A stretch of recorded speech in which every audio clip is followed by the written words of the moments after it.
Happy Thanksgiving to all of my very intelligent friends. I am very excited to be going through the Thanksgiving book tag with you guys today. Classics edition, because we do dark academics here and we don't do contemporary literature.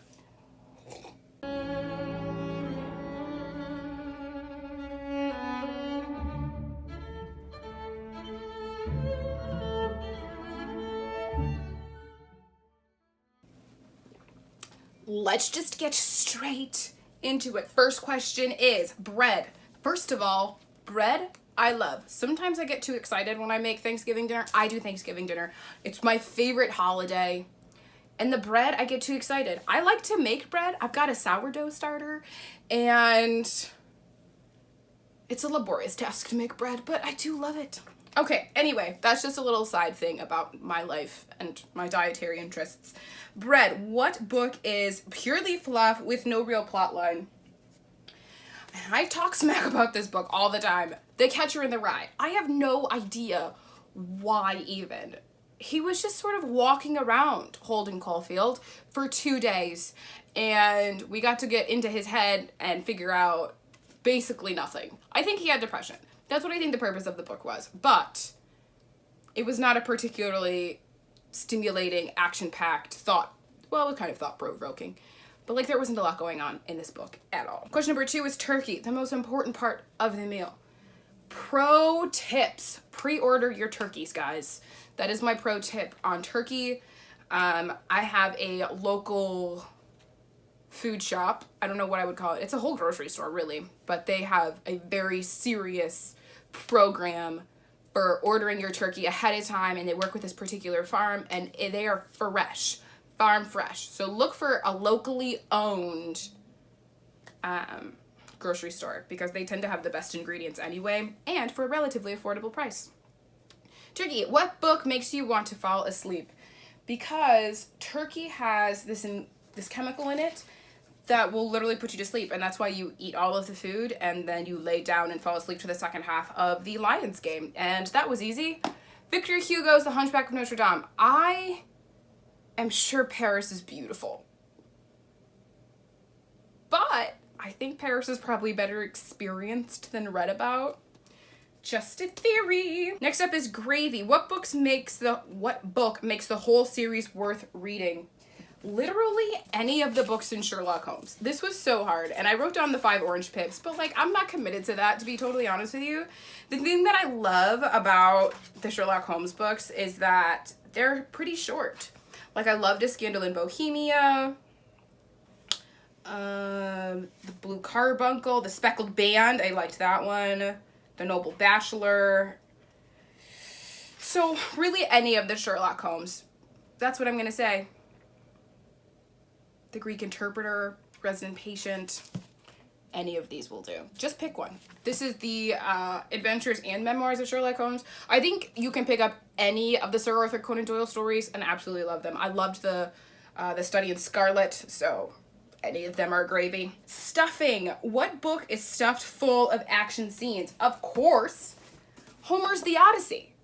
Obviously. There is so much happening in this story, and it's so exciting. I do want to say, I didn't mention this, all of these books either already have reviews, and I'll put them in the description box, or they will have reviews. So hit subscribe and hit the bell so you can check out how we go through, so you can catch these videos when they come out. I don't have an immediate plan for this one, so we'll get there when we get there. Next one we do have already up, or will be soon, and that is mashed potatoes. What book looked good and then wasn't? This is the thing about this book, is that I absolutely adore the author, and all of the work that I read of him before this, I was like just enthralled, and then I realized that maybe like I'm not gonna love everything, and that is Julius Caesar by William Shakespeare. I think that I just prefer the tragedies to the histories. I don't actually know that. This is the first history of his that I've ever read, and so I will be reading more of the histories. I have several of them, and so I will be going through them, and we'll let you know in the future how I feel about them. This book does have a walkthrough on it, so be sure you check that out. I will put a card somewhere for you to check out that playlist. Speaking of, oh my gosh, all 3 of these in a row are Shakespeare. Okay, Cranberries. What book has the sweetest romance? This is gonna be kind of weird, but Othello. And I know what you're thinking. Othello smothers his wife and then dies by suicide. I know, but love is about pain and death, and I feel that marriage really is just about who can kill the other first. So, Shakespeare's Othello. Here's the thing. This is one of those ways, like, you know you're a true dark academic when you start thinking these things. People have asked me, like, what is your favorite love story of all time? Oh my gosh. Is it like something from Jane Austen or something? And it's like, no, it's not. My favorite literature-based love story is William Shakespeare's Othello, because after Othello kills her, what does Desdemona say? Oh, it's my fault. And that's really what marriage is about defending your husband at all costs. And then Othello clearly loves his wife because he spends all that time toiling in Act 4 on how to best kill her. Trying to decide, I don't want to damage her beautiful skin, you know? Isn't that just so romantic? Murdering your spouse and then not being able to live without her, dying upon a kiss. Shakespeare's Othello is definitely my favorite love story. Next up, number 7, corn. What's the corniest book you've ever read? I am super disappointed that my corn crop failed this year. I'm not gonna lie to you, it was some sort of pest, but I don't know what it is. So if anyone knows anything about gardening, could you just like let me know what would turn all of my plants brown before they were finished developing? They had put up their silks and they had put up their little pollen stamens, something.